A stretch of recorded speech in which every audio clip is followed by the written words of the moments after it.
to tell you about this here. The holidays. They're known as the most wonderful time of year, right? But they can also be one of the most dangerous times on our roads. We typically see a spike in crashes this month that often results in devastation. I talked to a Virginia mom who lost her teen son in a wreck and is now making it her mission to keep other families safe.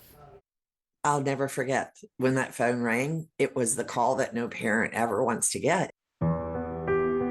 Tammy Guido McGee remembers the night back in 2019 she lost her 16-year-old son Connor to a driver who never should have been behind the wheel.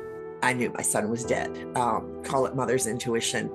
I just knew he was dead. And we jumped up and we rushed to the crash site. It was like something out of the movies. It was roped off with yellow caution tape, the fire trucks, the ambulance, the police officers. There were lights and sirens. I rushed to the crash site officer and I beat at his chest and I just begged him to please let me get home so I could hold my baby for his last breath.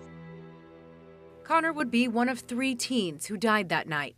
It took Tammy about a year of intense therapy, and it was during that time she realized she had a mission. I was just a mom. I'm no different than anybody else watching this broadcast who has a son. I'm just a mom who loves her son. And for me, I had to fuel that grief into something positive. It was either lay down and die, or stand up and fight. So Tammy started the Guido Memorial Foundation and travels speaking to teens and adults about staying safe behind the wheel.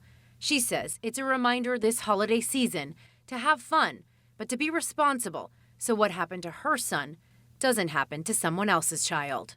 If I didn't stand up and speak, who would, right? Who's going to speak for my baby? He's silenced now, but his death doesn't have to be meaningless. Celebrating is great. We want you to have fun. We want you to go to that company Christmas party. We want you to have the white elephant exchange. We want you to have fun, but we want you to be responsible because now there's so many options to get home safely.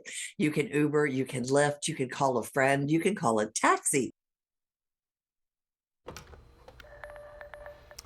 A parent's worst nightmare. Yeah, it's something you think about every time they leave home. Every single because time. Once they start driving, it's kind of like they're out there in the world and you can't protect them every second. Yeah, but this mother is doing something. Terry, thank you for that story. It's sad, but it's so necessary. Right.